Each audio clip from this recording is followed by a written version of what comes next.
Pere, pere, pere, pere, pere. ルーム Pere, pere, pere, pere, pere. 実在する Pere, pere, pere, pere, こ pere. のごときによくしておられるか Pere, pere, pere, pere, pere. シャンブルズ Gacha. Bonjour à tous et bienvenue sur Gacha, votre podcast One Piece animé par Thomas Sama, de Loïc l'équipe. et moi-même Adam. Comme vous le savez, chaque semaine au programme, revue, théorie, news et discussion autour du chef-d'œuvre d'Oda, j'ai nommé One Piece. Alors on se retrouve pour un nouvel épisode aujourd'hui, on fait la revue du chapitre 1008 intitulé Chef des voleurs du mont Atama, j'ai nommé Ashura Doji, un chapitre que j'ai personnellement trouvé incroyable. J'ai dû le relire 10 fois. 10 fois. Là, je le relis encore. Et... Ah bon. j'ai kiffé. Il y a de l'épique, il y a de l'émotion. Il n'y a pas d'humour. Je sais que les gens qui aimaient pas trop l'humour de la dernière fois, normalement, on va être servi. Normalement, on sent bien qu'on est dans une guerre, là. Et bon, je dois arracher le pansement, là, et annoncer, en ce début d'épisode, que c'est une défaite pour le FC Team Devon. Défaite pour la team Devon, pour la team Onimaru, pour la team la TR, là, le Tanuki. On apprend que le faux Oden est en fait un dessin de Kanjuro. Donc bon, c'était parmi les hypothèses et théories. Sauf que bon, t'as certains qui pensaient que c'était un dessin... En fait, t'avais différentes théories. T'as des gens qui pensaient que c'était un dessin de Kanjuro, mais Kanjuro qui essaie de se faire pardonner. Non, là, moi j'avais dit que voilà, si c'est Kanjuro qui se déguise en Oden, c'est que c'est vraiment un enfoiré. Et c'est confirmé, c'est un enfoiré.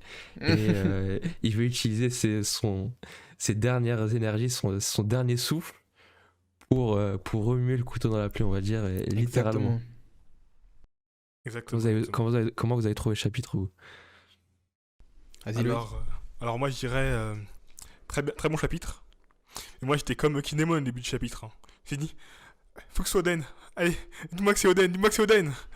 Après, parce qu'en fait, je savais que c'était pas lui, mais je voulais que ce soit lui pour être surpris et me dire comment. Explique-moi comment t'as fait ça, tu vois. C'est plus pour le délire du oh mon dieu, tu vois. Non, mais Loïc, dis la vérité. En Parce fait, que- t'es un fourreau rouge, et pareil, t'avais l'espoir de fou, c'est tout. C'est ça, mais je voulais voir Oden. Parce que je savais que c'était pas possible, mais je voulais le voir. Ouais, je vois.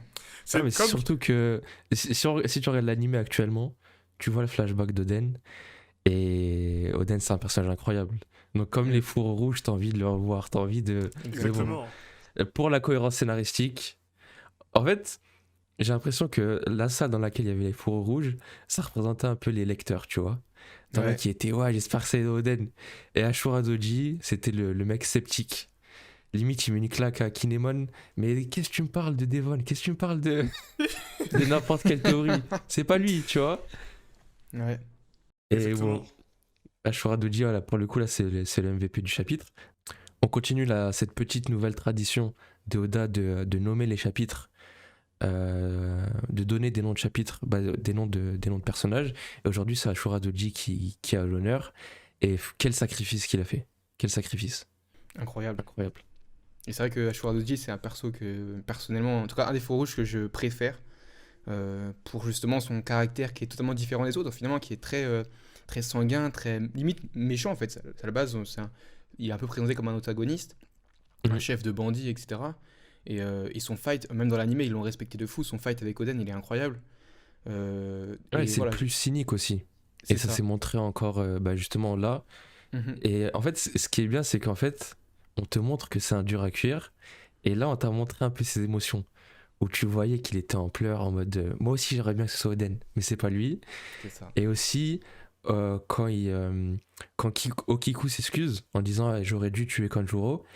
Et lui, il dit voilà, je sais que c'est dur de tuer un ami de longue date, genre je t'en veux pas. Ouais. Et il rejoint Pedro au panthéon des morts par sacrifice, par explosion. Même si c'est pas lui qui a lancé l'explosion, j'ai fort pensé à Pedro.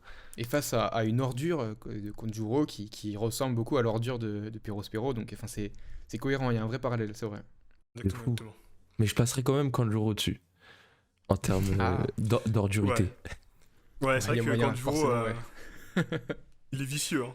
C'est pas normal. Ah, c'est un délire, hein. Mais c'est Franchement, vrai que pour... ça, ce qu'a dit Ashradoji, ça m'a rappelé un peu la leçon qu'avait donnée le maître de Zoro. Un samouraï, c'est pas le katana qui coupe, c'est lui qui décide de couper. Comme quand Zoro il se bat contre le Dasbon. Tu vois, il coupe pas les branches, mais il coupe la pierre comme du beurre. Là, c'est exactement ce que Ashradoji a dit en 2 secondes, quoi. Parce que elle voulait tuer Kanjuro, Kanjuro. mais dans son cœur, elle voulait pas le tuer vraiment. Elle voulait pas vraiment lui faire du mal. Ouais, genre Du sa coup- volonté affaiblie et ça s'est ressenti C'est ça. au niveau de la lame. Exactement. Et du coup, quelle suite pour les fourreaux rouges? On sait que maintenant ils ont été guéris. D'ailleurs, ce mystère-là n'est toujours pas résolu, hein. On sait toujours pas qui est la silhouette. On a résolu ça. le problème de qui était le Foden. On sait toujours pas qui les a guéris. Je continue à pencher sur la théorie selon laquelle ce serait Toki. Alors, moi, j'aurais une théorie encore plus mieux que ça. Encore plus mieux que ça. Ah, c'est J'aurais une parti. En fait, j'aurais une théorie qui serait sympa. Pour moi, ce serait Iori. Et ça reviendrait justement. En fait, que Iori ressemble beaucoup à Toki. Comme il était à moitié dans le coma et dans l'ombre, il a. Comment il s'appelle, Kawamatsu a cru voir Toki justement. D'où la phrase: comment c'est possible que ce soit elle? Ouais, c'est C'est possible. personne. Du coup, c'est ça. Et si c'est Iori, justement, il serait peut-être venu avec l'épée de son frère, qui est Amino Bakiri, qui dans la légende japonaise était l'épée de Susanoo, qui avait permis de tuer justement Yamato no Orochi. En parlant de ça, Et dans. Ouais. en parlant de ça, on a Orochi qui est bien vivant. Exactement. Avec son pote Fukurokuju. On nous explique pas le pourquoi du comment, mais je pense que la théorie qu'on avait mis en avant est la bonne dans le sens où son pouvoir, c'est un serpent qui a 8 têtes. Huit 8 têtes. 8 têtes, et donc j'imagine que du coup, il faut le décapiter cette fois pour qu'il meure et que voilà, sa tête a juste repoussé. Et ce qui expliquerait aussi le laps de temps pendant lequel on ne l'a pas vu. Et du coup, dans ce sens-là, je voulais poser la question, quelle suite pour les fourreaux rouges? On en a un qui est décédé. Certes, Ashura Doji, on l'aimait bien, mais pour moi, c'est une bonne chose. Parce que voilà, on s'était dit que voilà. Ces gens, ils sont Ça me horribles. tue parce que chaque semaine, je dis voilà, je veux des morts. Et après, je regarde les visages des Thomas, il est en mode mais pourquoi? Mais voilà, Non, mais là, je comprends. les fourreaux rouges Là, je sont venus comprends. pour mourir. Exactement. comprends. Là, je suis totalement Exactement. d'accord. Les Exactement. fourreaux Donc rouges, on en a un je suis qui- d'accord, et ils ont pas assez souffert encore. Enfin, du moins, ils sont pas assez sacrifiés tels qu'ils l'avaient annoncé. Et puis donc voilà, dans One Piece, à chaque grande guerre, il y a des morts. Donc c'est cohérent. Et pour moi, oui, je te rejoins. Pour moi, c'est le début de potentiellement d'autres morts encore chez les fourreaux rouges. Enfin, pour Des moi, c'est le catacombes. premier d'une L'hécatombe, plutôt. potentielle suite, quoi.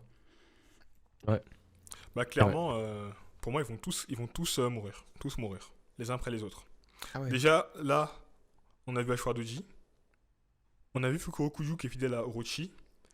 Et je me souviens qu'on avait parlé de Raizu à Udon. On avait dit: oh, c'est le rival de Fukurokuju.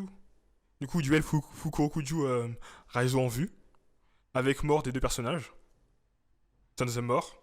Je vois bien Kinemon mourir en dernier four rouge. Après les autres, je peux pas dire comment ils vont mourir, mais pour moi, ils vont tous mourir. Les uns Ah après ouais, les autres, comme des mouches. Ah, pour le coup, Et- je les verrai pas tous mourir, juste quelques-uns. Et surtout que là, t'as justement les faux rouges qui essaient de sortir la pièce. Là, qui se ramène un mastodonte. Jack.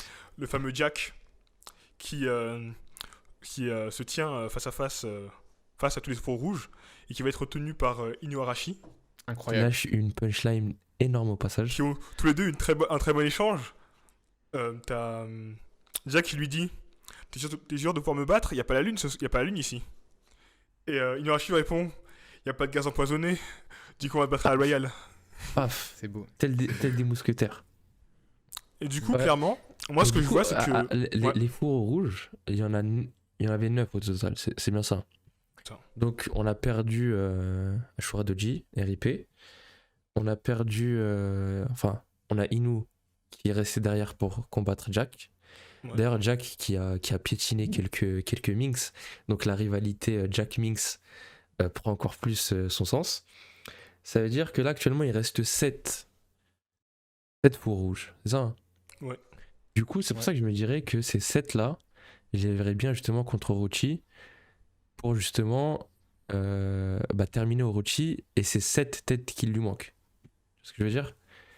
Même si on a Fukurokuju, qui devrait se battre contre Aizo. Bah, c'est de là que vient la théorie du Ameno Abakiri et de Iori. Iori qui avait dit à Zoro, c'est moi qui vais le tuer. Et du coup, ce serait Iori, la personne qui était là, que personne n'a vu, qui va arriver en ninja, et qui va le transpercer de sa lame, qui était là-bas son frère, J'ai hâte. et elle va le découper. Tu vois, le saucisson, C'est vrai qu'il- pareil. Parce que, Ouais. clairement, Iori, on la voit fuir Kamazo au début, avec dans ses mains Otoko. Donc on a l'impression qu'elle est faible. Mais au tout début, on la voit qu'elle a mis une gifle à Orochi, mais sauf que personne ne l'a vu se déplacer. Alors qu'elle était derrière Orochi à ce moment-là, quand Orochi a sauté sur Otoko. Donc je me dis, est-ce qu'elle n'aurait pas été entraînée un peu à l'épée par Denjiro? Par Kawamatsu ou Denjiro? Denjiro, oui. Parce que Denjiro, il l'a fait devenir une courtisane, mais je pense qu'il a appris quand même à se défendre. Il y a moyen, ouais. Je pense qu'en vrai, je pense qu'elle a quand même un petit niveau, qu'elle cache très bien, et là, bam. Surtout qu'on la voyait je- petit mettre dans le peut-être. mal Momonosuke. Enfin voilà, on voyait qu'elle avait déjà un petit côté garçon manqué entre Ouais, guillemets. mais Donc, Momonosuke, on il retrouve était pas nul. actuellement. Momonosuke était Dans nul ce cas-là, aussi. pourquoi est-ce qu'elle s'est pas défendue contre Kawamatsu et Kei Killer? Bah, si c'est une combattante, elle peut connaître la différence de puissance entre les autres, entre elle et son adversaire. Et je pense que son adversaire est soit trop puissant pour elle. Justement, c'est elle aurait remarqué que Killer il est éclaté. Bah non, justement. Je rigole. Justement. Je rigole. J'ai pas Ah, le pic gratuit. Non, mais soit il était trop puissant, soit c'est trop risqué de se battre contre lui avec Otoko. Surtout qu'elle n'était pas armée. Ouais, non mais et puis même, je pense que même si on nous la présente pas comme quelqu'un qui a suivi une formation de combat et que ça reste une non-combattante, pour la symbolique, ça me gênerait pas de la voir venir apporter un coup de grâce, tu vois, à un Orochi qui attend juste d'être achevé, tu vois, juste pour la symbolique, tu vois, de dire que voilà, par procuration, la fille d'Oden, pour Oden, tue Orochi, et en plus toute la symbolique de l'épée et de la légende. Effectivement. Ouais, ouais, du coup, c'est cette suite-là pour les fourreaux rouges. Ensuite, on coupe sur Yamato et Momo. J'ai l'impression que si on prend chaque morceau de chapitre, on les voit se déplacer, on peut avoir un grand moment où j'ai l'impression que chaque fois qu'on les voit, c'est un peu pour parler un peu du pouvoir de Momo d'une manière différente et de hyper Momo. J'ai l'impression qu'on le prépare Momo pour de grandes choses. La dernière fois, c'était Vegapunk et son pouvoir qui était peut-être pas un échec. Maintenant, c'est comment il s'appelle, c'est Yamato qui nous reparle de son pouvoir en disant ah, c'est un pouvoir qui ressemble à celui de mon père. Si c'est vraiment un pouvoir qui est semblable à celui de mon père, on va pouvoir faire de grandes choses avec. C'est exactement ce que tu disais la dernière fois d'ailleurs. Exactement.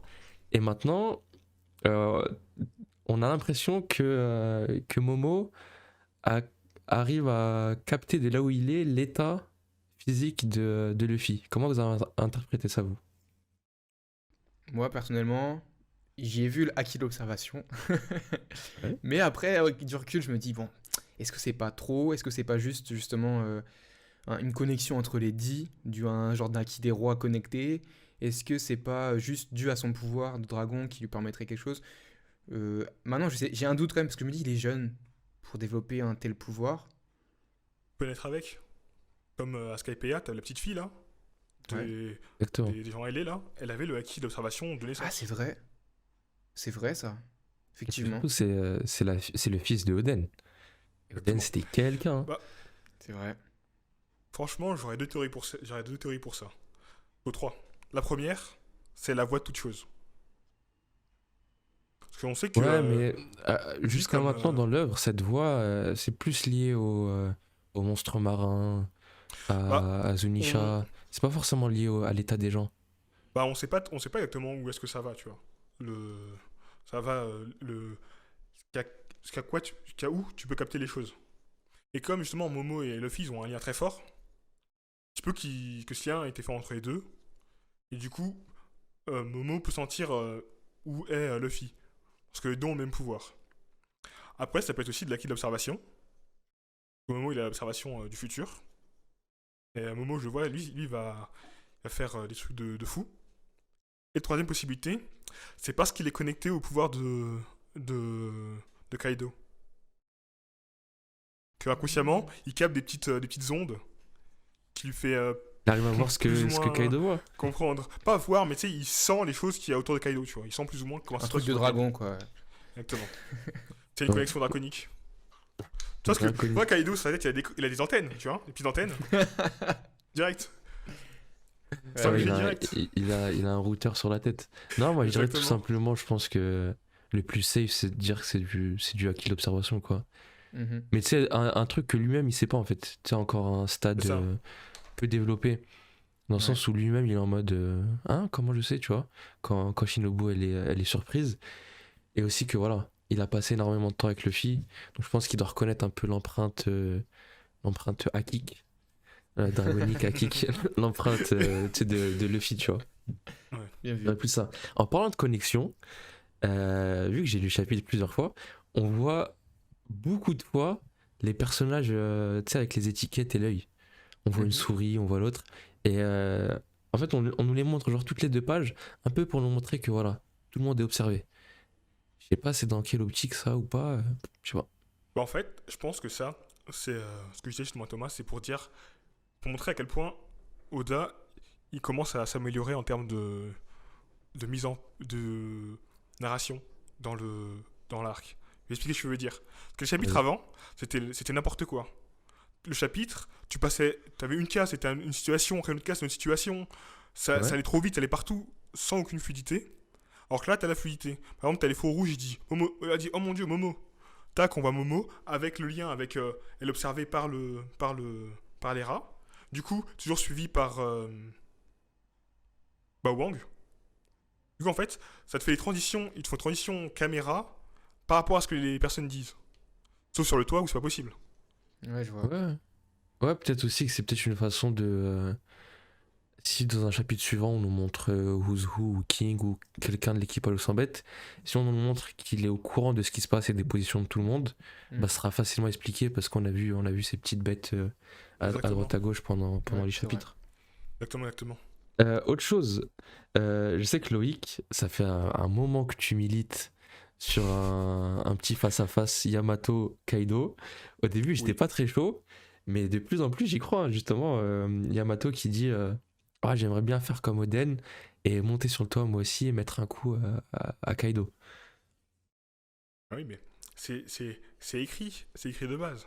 C'est comme chaque arc, Luffy rencontre une princesse ou un chef qui l'aide à se libérer de ses chaînes pour accomplir son objectif. Mhm. Par exemple, t'avais Vivi qui voulait battre Crocodile. Bah, Luffy a battu Crocodile pour elle, mais ce qui a permis de le libérer, c'est de lui faire prendre conscience du fait que elle n'était pas toute seule et qu'il y avait tout le monde autour d'elle qui était là pour elle et qu'elle n'avait pas tout à supporter tout seule. Et elle, avec ça, elle s'est libérée elle-même de son problème mental en acceptant le fait qu'elle n'était pas toute seule pour pouvoir avancer.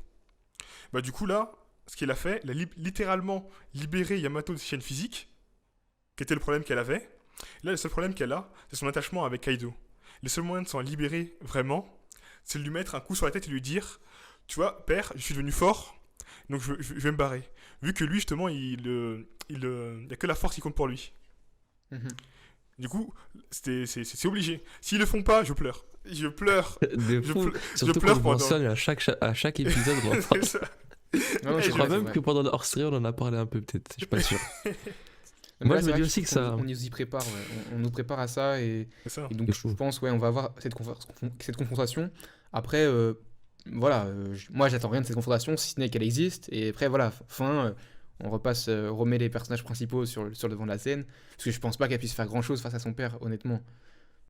Ouais, je me dis que, tu vois, pareil, je me dis c'est une confrontation qui aura lieu, mais faut pas s'attendre à un truc de ouf. Ce sera de la symbolique en fait. C'est ça Ce exactement. sera pas un truc qui va mettre KO Kaido, ce sera un coup, ou je sais pas, un échange verbal. Je pense que ça aussi, ça aura beaucoup plus de valeur qu'un coup, même si le coup dans la symbolique, c'est cool. Mhm. Bah, un truc sympa, c'est qu'ils se tapent tous les deux avec le Kanabo et t'as un Kanabo de Kaido qui se brise. Juste pour le symbole. Ah. Le Kanabo? Ouais, soit qui se Le- brise ou qui se fissure, sans se casser, tu vois, mais juste qui se fissure. Parce que ce truc Et intéressant, c'est quoi un que Kanabo quand- du coup? C'est son- l'arme, là. C'est sa masse, là, sa masse de... Comment tu sais ça Yoni. toi? Bah, c'est le nom de la masse. Bah, ils le disent quand il assomme Luffy. Ok. Et oui, et ce qui était intéressant aussi, c'est que à un seul moment, on a entre guillemets plus ou moins un échelle de puissance au moment où il utilise sa technique contre Ulti, qui dit ouais, c'est pas un Reme Hake, c'est un Reme Yonke. Pour dire que c'était 2 fois moins puissant que le Reme Hake de Kaido. Mhm. Ouais, mais du coup, si Du coup, tu, est-ce si vrai, est-ce tu, faux si tu brises je sais pas comment t'as appelé ça de Kaido, Ouais, bah, le Kanabo. le Kanabo serait peut-être la surestimée parce que genre, Ouais, je pense, ouais. il se tape qu'avec ça, Kaido. Enfin, ça et les éléments. Bah, Mais si tu lui enlèves ça, il va finir à main nue, quoi. pour moi, Mm. Kaido, à la fin de l'arc, il meurt. On sait pas comment, mais il va mourir à la fin de l'arc. Du coup, s'il meurt à la fin de l'arc, je trouve que le fait que, même si elle le détruit pas, juste elle casse quelques pics ou elle fait une fissure dessus, Ouais. juste en symbole, serait extrêmement puissant. Pour C'est montrer que, qu'elle défie son père et justement, qu'elle a le... aujourd'hui, j'ai eu l'idée de faire une vidéo intitulée Pourquoi Kaido ne va pas mourir. Et ça, c'est un autre sujet, peut-être qu'on en reparlera. Mais du coup, on parle du toit. Allons sur le toit. Ça fait un moment qu'on n'était pas allé sur le toit. Laoda nous donne l'occasion. Donc, on nous dévoile enfin la forme hybride de Kaido. Qu'est-ce que vous en avez pensé? Flop, pas flop, normal, pas normal? Loïc et moi, on a deux avis différents. Mais je pense que première vue, on avait tous les deux eu la même réaction, c'est-à-dire qu'on était un peu déçus. Moi, je dis ça dans le sens où, bah tiens, je trouve que il y a peu de volume, tu sais, on le voit assez de loin, et après seulement on fait un zoom sur sa tête. Mais je trouve que même ça, je sais pas, il manquait un peu de détails éventuellement. Mais maintenant, avec un peu de recul, je me dis que, en fait, elle est telle qu'elle devait être. Elle pouvait pas être autrement. C'est super cohérent, ça correspond à la silhouette. Je vois pas pourquoi on pouvait s'imaginer autre chose. Et c'est en ça où, du coup, je me dis, bah, c'est nickel. Ce qui m'a surpris, c'est un peu ça. Ce que m'a dit Loïc un peu avant, c'était ça, la taille par rapport à Big Mom. Et moi, je trouve que, au-delà de la taille, je trouve qu'il s'est un peu affiné. Donc, je sais pas si c'est voulu de voir une silhouette un peu plus fine pour être peut-être plus rapide. Peut-être que justement, le fait qu'il soit un peu entre dragon et normal, bah, il serait rapide, il aurait une vivacité plus développée. Un peu à l'instar de Luffy avec Snake Man. Donc, tu vois, un truc un peu plus affiné. Et je me dis peut-être que c'est voulu pour ce genre de raison, quoi. Mais après, globalement, avec du recul, je me dis, bah, il n'y a pas de souci. Il est beau comme il est. Et toi, Loïc, qu'est-ce que t'en as pensé? Alors, clairement, je vais dire, je suis déçu. Hein. Je dis pas que le design est mauvais, mais je suis quand même déçu parce que je trouve qu'il n'y a pas de flow. Dans le sens où, entre, excuse-moi, j'ai expliqué, flow différent. Loïc est en feu aujourd'hui.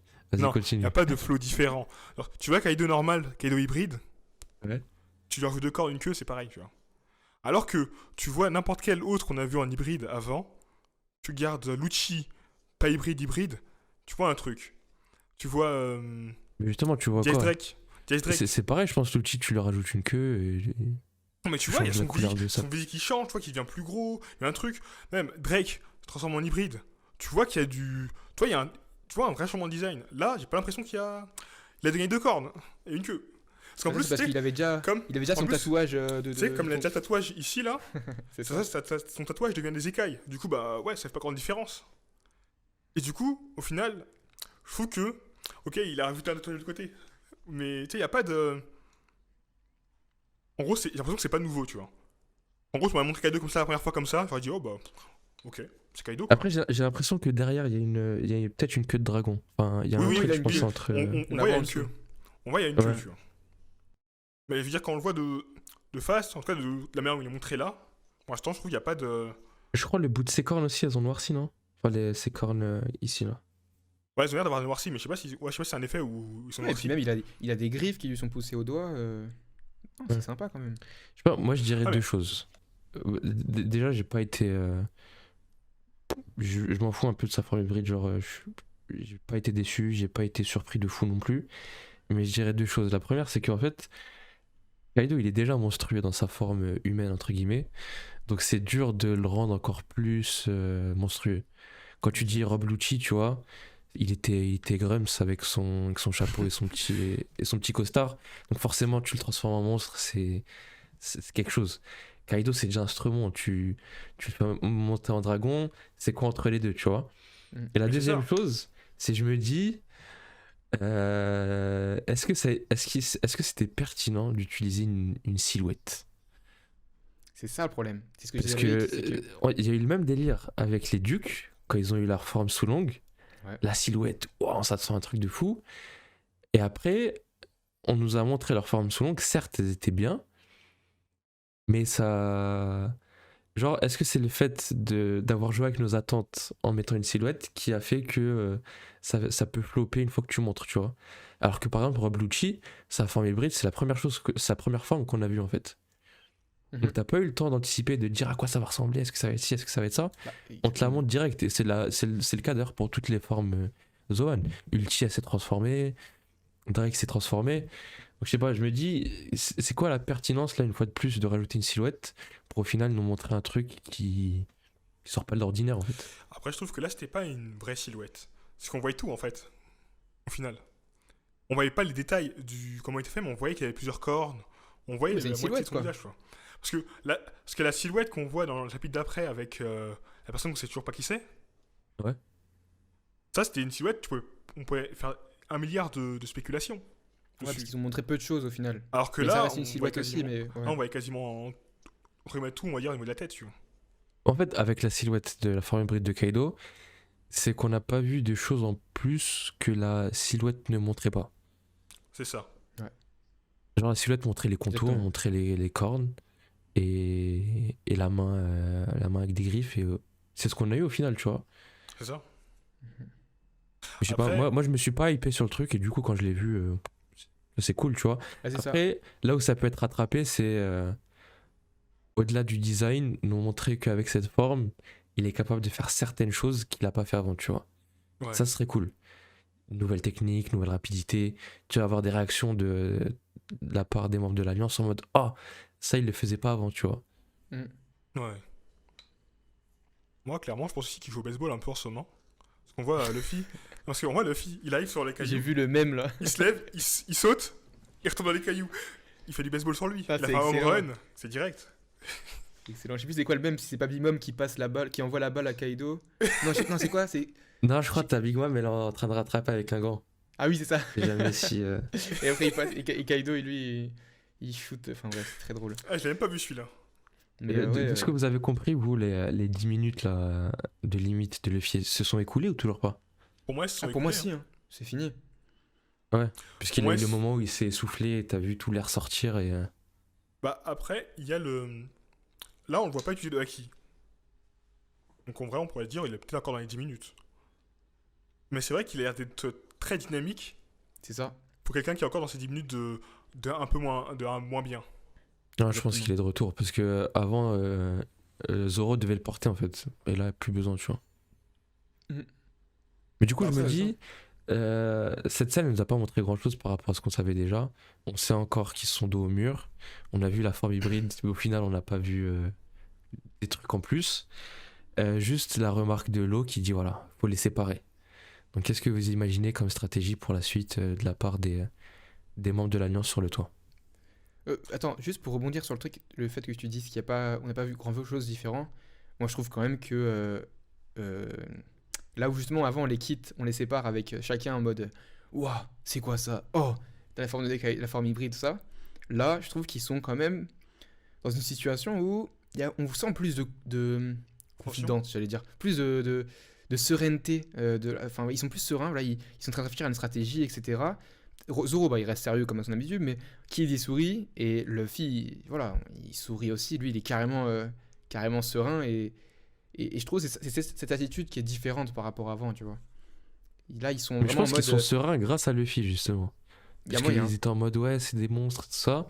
Et t'as Luffy qui dit ouais, mais c'est pas des monstres, c'est des humains. Ouais, Et je pense que c'est un peu lui qui remotive les troupes. Parce que Effectivement. Kid il rigole, mais je sais pas pourquoi il rigole, il a rien fait. Arrête de rigoler, gros, t'as rien fait du tout. T'es là, tu souris en mode vous inquiétez pas, je gère. Tu n'as rien fait, gros. Tu n'as rien fait, tu n'as servi à rien. T'es là, tu souris. Bref, Au calme, au C'est calme. mon petit coup de gueule contre Kid. Bah. Pour rebondir aussi comme Thomas sur ce que tu as dit, bah, moi, cette scène m'a permis de confirmer un truc que je me disais déjà, c'est que chaque scène que l'on voit dans chaque chapitre, bah, il se passe pas en même temps, ils se passent les uns après les autres. Parce que, par exemple, t'as les faux rouges qui sont levés, par exemple, il y a 2 chapitres. Là, c'est bizarre, ils étaient blessés comme pas possible. On voit ce qui s'est passé peut-être une demi-heure, 40 minutes, 1 heure, depuis le fait qu'il était descendu. Que ça se passait après le combat où Luffy était sorti du truc, après plein d'autres actions. Donc on n'a pas vraiment une notion du temps. On sait que chaque scène se passe les uns après les autres.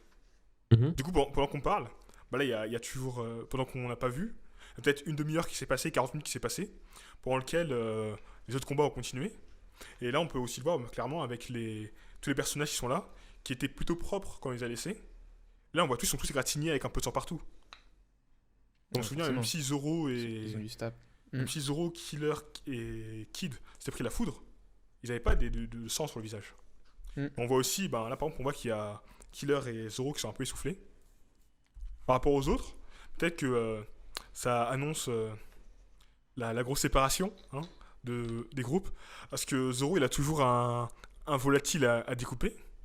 Justement, quelle séparation vous imaginez? Est-ce que vous imaginez, je sais pas, par exemple, Kid, Killer, Law contre Big Mom, Luffy, Zoro contre Kaido?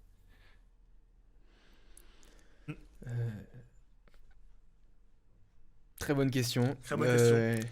Là, j'ai du mal à me projeter, sachant que si on s'imagine que Zoro après va descendre, battre King, ou que King va monter, ça peut aussi apporter une autre configuration. Si jamais un autre, tu vois, par exemple, imaginons au prochain chapitre, dès d'entrée de jeu, bah, là, on voit qu'il y a un nouveau personnage en plus, ça peut encore changer la configuration. Mais vu comment ils sont partis, ouais, moi j'aimerais bien voir ça, clairement. J'aimerais bien voir Law, Kid et Killer d'un côté, et puis Zoro et Luffy de l'autre. Sachant que voilà, Big Mom, on avait dit que c'était la stratège entre guillemets. Du coup, je la vois bien déjà affronter Law à ce niveau-là. Parce que c'est le stratège de l'autre côté, quoi. Et moi, je maintiens ce que j'avais dit sur Kid et la pertinence de son pouvoir pour affronter Big Mom en rapport avec l'éclair et son pouvoir sur le magnétisme. Et aussi sur le fait que Killer va mourir des mains de Big Mom ou de je sais pas qui, et du coup, ça va énerver encore plus Kid pour venger son camarade. Mais bon, ça, c'est une autre histoire. Bon, on approche la demi-heure. Pour boucler vite fait cet épisode, en un mot ou en une phrase, vos prédictions pour le chapitre d'après, que ce soit en lien avec ce qui s'est passé dans le chapitre là ou pas. Alors, si on suit la logique qui a été faite avec le chapitre Yogoro Fleury, où ça suit avec Chopper, qu'on a vu plusieurs fois apparaître en petit dans les chapitres, et que là on continue à être les Mugiwara, je partirais sur un Zoro du coup, même si c'est pas dans la logique des disparitions. Vu que là on finit sur les gars du toit, il y a peut-être un chapitre avec le nom Zoro, Zoro le chasseur de pirates. Le jour où il y a un chapitre où c'est ça le titre, je deviens fou. Peut-être après elle s'appelait Zoro le Dragon Slayer. Non, le Transfert du Dragon. Ah, j'avoue, qui sait. Encore plus incroyable. De fou. Moi, le prochain, je vois. En fait, voilà, ça fait longtemps qu'on n'a pas vu le toit. Là, on nous le présente en fin de chapitre. Donc pour moi, c'est en mode on revient sur le toit, ça y est. Et là, les prochains, je vois bien qu'on soit sur le toit. Peut-être pas des full toits comme ce qu'on a pu avoir avant, mais je vois bien la moitié du chapitre consacré au toit. Et puis après, on regardait un peu vite fait ce qui se passe chez les autres. Mais là, je vois bien un vrai retour sur le toit. Ok. Moi, je dirais aussi peut-être un peu de toit, mais pas full toit, je dirais. Je maintiens ce que j'avais dit la dernière fois. J'ai envie de voir Jinbei et Who's Who dans le chapitre suivant. En tout cas, la semaine prochaine, on aura le chapitre 1009 et on aura bien sûr un épisode du podcast qui viendra avec. La semaine prochaine, ça marquera les 100 chapitres sur Wano depuis le début de l'arc Wano, vu que ça a commencé au chapitre 909. Donc on sera là pour réagir avec vous. Je crois que c'est à peu près tout, hein. Merci à ceux qui écoutent le podcast et qui donnent de la force. La meilleure façon de nous donner de la force, c'est de partager le podcast et d'en parler autour de vous. On marche bien avec le bouche à oreille pour l'instant. Donc si vous connaissez des gens autour de vous, lecteurs de One Piece, n'hésitez pas à leur partager le podcast. Ce fut un plaisir, une fois de plus, d'animer cet épisode en compagnie de Thomas Sama et de Loïc. Et je vous dis à la semaine prochaine. Et d'ici là, portez-vous bien, c'était Gacha. Salut! Salut, Nakama. Run away, I gotta go. Every day I'm trying hard, they trying to bite.